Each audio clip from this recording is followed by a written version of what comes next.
Hi, Taurus. So, what is going on? No, I'm not going to do your video last. Not at all. Not at all. So, finally, some new energy. Yeah, finally feeling a little bit better. Um, yeah, right. Just in general, feeling like okay, yeah, maybe I can handle a new beginning. Maybe it's not the end of the world. Maybe, yeah, maybe this could be good. Maybe this could be better than what I thought was like the best thing ever that I couldn't have. Hey, all of a sudden it's looking like there might be a shot at me getting to be a little bit happy. What do you know? Yeah, good. Spring, birthday. Hey, I feel a little better. Cards flying out. I feel a lot better. I feel I'm ready. I wanna go. I wanna share. I wanna go. I wanna share. I wanna be open hearted and brave. Let's do this. Yes. Good. Cards flying out. Yeah. Stable, loving, the kind of relationship that I want. Not the kind that I was trying to make myself have with somebody because I thought they were the end all be all. So, whatever relationship they wanted to have with me, I was willing to have that kind of relationship with them instead of saying, no, no, no, this is the relationship that I want. Whoa. This has not happened in any of the readings. All the readings, the cards are like, I'm shuffling, shuffling, shuffling, shuffling. You have all your cards out already. We're just looking for an outcome card and we're done. Whoa. How is your reading so fast? Well, it makes sense. You guys are moving. You guys are moving now. So, the Fool. Very good first card to have there. And what are we talking about with the Fool? What's Taurus in relation to the Fool? You know, the Fool is very open-hearted, clear-hearted, honest about the way others are, but also about the way that he or she is. This is the person who can laugh at themselves. This is the person who can have a really endearing streak of self-effacing humor. That's the Fool. Someone who understands that no one is perfect and that a part of being open-hearted and clear-hearted is to be like that. Is to know that there are parts of you that are just as open to being made fun of or to ridicule or to criticism as anyone else. The Fool is open to all things when it comes to others and to oneself. It's an amazing card to have first. And it really goes with the energy that you guys are feeling in all of March. You know, I've been telling you guys for a few months. I know what the criticisms were last month. Not of the reading. I didn't take it personally. Just your criticism was more of yourselves and where you found yourselves in life. It was like, God, isn't this going to get any better? When is this going to get better? Like, I've been waiting, waiting, waiting. What's the holdup? You know?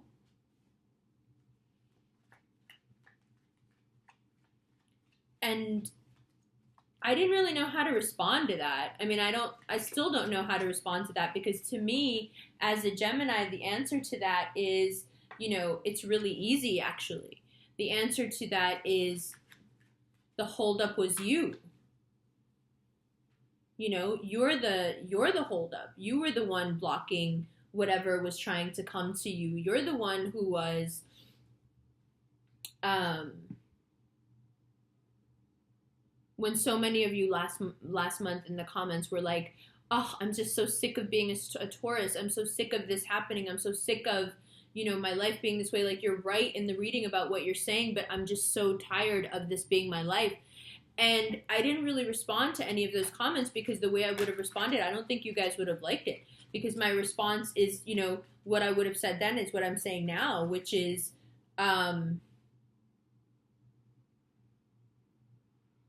it's you. You guys were in a place where you couldn't feel Like you were worthy of having something better. You were stuck here. And some of you, you're still stuck here. You haven't made the, you know how some signs can be faster than their readings? Like Geminis and Pisceans and Virgos can be faster than their readings because they're mutable. You guys can be much slower than your readings. So a lot of you may still actually be stuck here where you haven't let go of the past stuff yet. But like most of you are done with this. So here it comes up really as a warning of like, you've scaled this dangerous cliff. No need to turn and look back now lest you fall. Yes, I use the word lest. Great word. Now, Four of Pentacles. Let me show you these cards. Looky here. The Fool. I'm still shuffling for an outcome card here. The Fool, the Six of Pentacles, Three of Pentacles, good, money, earth, love, open heart, movement. This is movement, good-hearted, coming from a good place, good, solid relationships. Yes, we're getting over this. Some of us are lagging behind a little, okay, but this is what we're, you know, fighting, dealing with, not fighting, but resolving within the self. Four of Pentacles. Okay, so this is now where things get a bit more interesting. Four of Pentacles is really about both of these cards, okay? These are both fours, and these are both cards of holding on in different ways. So, let me move this a little bit. Okay. So, these are both cards of moving on in different, not moving on, excuse me, in different ways. So, take a look. This is someone who is not moving on emotionally, right? We know that cups are feelings, emotions. So this is someone who's still stuck back here with the way they used to feel. They must have really liked it because they can't see what they could have because what they used to feel was so great that they just can't stop thinking about it. And then this is someone who is another four who is holding on in a different way. This four is holding on not to the way he used to feel that he can't shake. He's holding on to things that he can feel that he doesn't want to shake. And these are both where you were and where you must now swiftly walk away from since you are able to. Since you have the energy and the resolve now to move. And then you have, Taurus, three very interested people here. Knight of Wands, Page of Cups, Page of Swords. And then another three here. Three people. Bottom of the deck, Three of Cups. Now, usually I will interpret the Three of Cups as being some sort of addictive behavior that needs to be dealt with. However, in this particular reading, it doesn't come up to me like that at all. It's not your outcome card, it was just the bottom of the deck, but it's worth noting that I think this is a time you're coming into that where you will really be celebrating just not being stagnant anymore. Excuse me, where you'll be celebrating just the movement, you know, this process that you started a while ago now of like working yourself out of your sadness, working yourself out of your, you know, place of feeling stuck and feeling like you're never going to do any better or you lost out on something or you failed at something. All that stuff that was going on with you, the anxiety surrounding it, the performance anxiety moving forward, all of that seems to just kind of be like, you know, nah, let's try again. I'm good. Let's do it. I have the strength and the guts to do it. I'm brave enough. I have the courage now. You know, and these three, you know, there's fire sign, water sign, air sign. As always, when people start feeling better, Taurus, then everyone comes calling. Then everyone all of a sudden wants a piece because they can see that you're doing better. Now, where were these people these past 6 months that we've been, you know, doing this and speaking about this? Oh, well, they actually weren't around, were they? No, those people weren't around because you felt bad. and now you feel good, and you're starting to see, you know, the fact that you were left alone and really had to find your own way out of this emotional grave that had been dug together with other people, but then they left you alone in it and had you like find your own way out. The thing that you learned from that, the most important thing that you learned, did you learn that you can't rely on everyone and that there are a lot of people who are around for the good times? Yes, and that's an invaluable lesson. But what you also learned is you learned how to see what your part was in all the stuff that happened between people. And in a lot of parts, in a lot of situations where you might have actually blamed yourself and made yourself feel guilty, you're seeing now that like, no, actually, I didn't actually do anything wrong. Excuse me. In other situations, you're seeing, you know, or you're going to see throughout this month, like, no, you know, actually, in that situation, I did great card. I did a lot right. Also a good card, necessary for you. So what these realizations are going to lead you to in relation to these different people who are now coming back into your life and now wanting more from Taurus. The exes always want Taurus back, right? Because Taurus loves so completely. But instead, here's a card of you moving on. No, no more. I've seen what my role was in all these different dynamics, and you know what? I am finally set up for something new, and I'm sorry you guys have come calling, but you know what? I am over with it. I am done with it. Cut, cut, snip, snip. We're good. Yes, nice to see you, but you know what? Like, I got a lot of feeling left to do.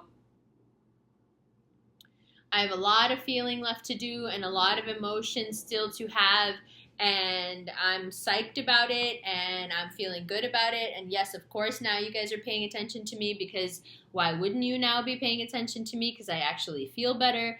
And that's something now, Taurus, that you're going to start feeling better that we should talk about. So, no, I'm not going to lecture you, but I want you to think about it this way. When Taurus starts to feel better and do well, there is a tendency to hold on to the resentments of when things weren't going well and the people who weren't there. And there's a tendency to like hold on and get angry about stuff that's already happened and that can't be changed. You know what I mean? And you're like left with this kind of like strange feeling of things are doing much better, but I'm like really angry about how stuff went down before. And like, even though now things are so much better and I should be happy and I am moving forward, like there's a part of me that's like, you know, okay, I understand being satisfied if the people that didn't support you see you on the come up and now they feel stupid. I'm with you there. Go ahead. But you guys take it a little bit far, where when you start to do well, your resentments can start to get the better of you and they can start to eat at you and make you not very nice when you get into a successful position, which is karmically very tricky, because the only reason that you're getting the good things that you're getting, I'm not trying to like rain on your parade, I'm actually trying to sustain your parade, okay? So you can have a good time, and like the ocean, you know, it will ebb and flow. Excuse me. What I'm trying to do, or what I would like to help you do, is ride that wave for a much longer time than generally Taurus is able to do, because your vices or your flaws, your shortcomings get the better of you when you are doing well. And so one of the ways that is by being resentful of the people who weren't there when you were on your way down. And what you must realize, Taurus, what's very important to realize is that although those people weren't there for your descent, and although now those people would very obviously like to be there for the ascending, and as hypocritical as that is, and as much as you have a point, you are not wrong in being irritated or not trusting them or being angry with them. You are not wrong for it. It's just that it's so toxic. It's so unnecessary. It doesn't change what happened. It doesn't change those people. It's not going to change that they're like that. It's not all of a sudden like, if you stay mad about that, it's not somehow going to make them better people. It's not like they're going to wake up one day and say, oh my God, that person is still mad at me for being a superficial, you know, jerk of a person. Okay, oh my God, let me change now. It doesn't work that way. Oh, I wasn't there for that person. Wow, that person must really not like me anymore. Let me become a better person. Yeah, that's not going to happen, Taurus. So the only person that you are holding that grudge for, nothing good is going to come of it. Nothing productive is going to happen because you're holding that grudge. And it will be, you will have that much more speed and that was much more time at the top and being able to be creative and feel good if you have less baggage. And one of the ways you can have less baggage is by dropping any, just cutting off anything that will weigh you down right now when you have speed. Take it from a sign who has a lot of speed all the time. Part of the reasons that mutable signs have as much speed as they do is because we really don't hang on to a lot emotionally. We are able to really just throw away chunks of memory, throw away chunks of experiences, and just like delete files because no, that's just not important enough to hold on to. And we don't hold grudges. Those things are all related. And you guys do hold grudges and you do hold excess weight emotionally and then sometimes also physically because of that. Okay, so as you rise to the top here with this full energy and this money energy and this attraction, level where people are just really, really liking you and wanting to be around you, as you rise through the ranks now where you once fell a few years ago, remember on your ascent to be in your ascending, during your ascension, to be kind, even to those who weren't there for you, to be magnanimous, even to those who don't deserve it, to be forgiving, even to those who don't ask for it. And as you do this, you will gain more and more speed and more momentum upward, whereas generally what happens is you guys start going upward and you do lash out at someone or do something super petty, which ends up messing with your karma, and then your rise up is, suddenly cut short because what you've done is just so Taurus is really good and Taurus is fair and Taurus is honest, but when Taurus does offend, in the ways in which Taurus offends the universe are some of the ways that are the most karmically dangerous, because the pushback from the universe is very severe to certain particular things. Okay, like there are a lot of things that Aries do out of just sheer hastiness that's stupid and it's really hurtful to people, but it's nowhere near going to get the same karmic retribution as, for example, something that a Taurus does. So one of the things that Taurus naturally do because of who they are is that they hurt the innocent. I'm sorry to be the person who has this conversation with you, but you are about to come into a time of popularity and money and love, and you need to understand this about yourself, and you need to have this in your arsenal with you as you walk into the future so you don't make this mistake. How and why and what happens, what is the reasoning? What do you mean we hurt the innocent? What I mean is Taurus is reactive and Taurus lashes out. So because Taurus is reactive and Taurus lashes out, the chance of a stray bullet victim is always very high. A person who in no way deserves your wrath can accidentally just come across you at the wrong time or have done something that would normally be okay, but because of how you're feeling when you start to become successful, there's an element of ego that can creep in there that you can, or something else is just, or it's not even that you're doing well, something has just made you mad, or something has set you off, that bull, like something has waved that red flag in front of you, and if someone comes in front of you, then whoever that person is, they're gonna experience your horns. And sometimes you guys mess up and you show your horns to someone very, very innocent. Now, this is what you have to remember, Taurus. This is a really important piece of advice for you, actually. This is what you have to remember. I need a haircut. About the innocent.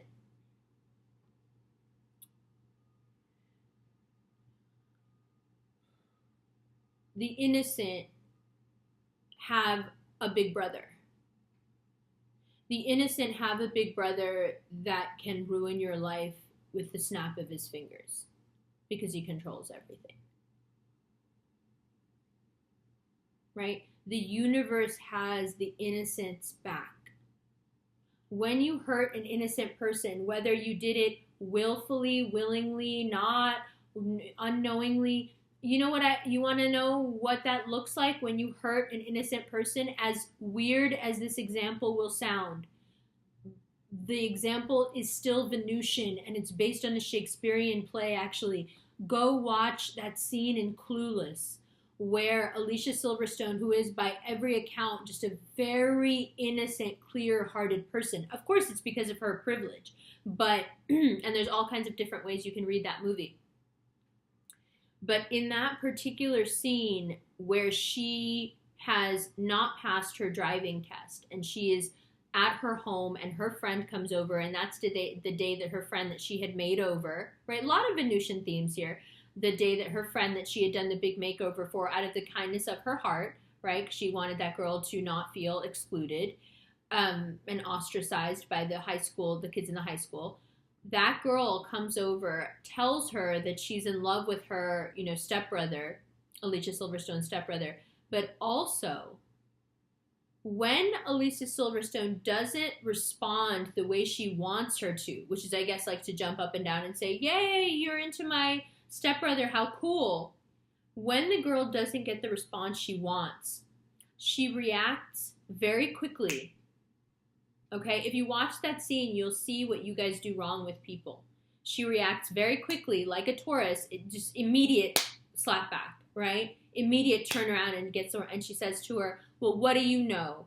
You're just a virgin who can't drive.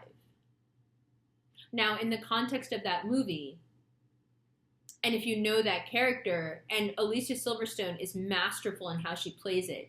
A lot of times the silliest, there is that Marilyn Monroe thing with her, where people never realized how fantastically, searingly good Marilyn Monroe was at what she did. People thought that was who she was, and she was just this sexy dingbat, never realizing that was a fucking act. That was an act. So Alicia Silverstone has that same clear-hearted, innocent vulnerability that reads as sex appeal, okay? And when that girl says that to her, in the context of her character, that's about the worst thing you can say to her, because she's already tried to lose her virginity and miserably failed. She really wanted to pass her driving test and she failed. She can't figure out what the hell's going on with her emotionally. She's freaking out. And then this person kind of for no reason turns around and just like sticks her with these horns.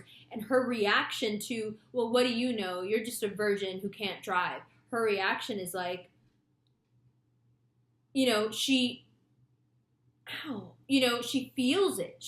Her performance is fantastic there. She feels it and she says, oh, that was way harsh. And she's got tears in her eyes. That's an innocent person who the universe is constantly taking care of because that person is completely open to the universe, kind of how you guys are right now. That is a very innocent person. And when you treat them like that, when you reactively hurt a person like that, it's not that person that's ever going to give you the retribution that you deserve. Because innocent people don't think that way and they don't do things like that. What they do have, though, is this very, very powerful force that's always got an umbrella over them and is looking over them. And when you hurt people like that by accident, I'm not saying you ever do it on purpose, but I'm saying it does happen because you are reactive. And when you do that,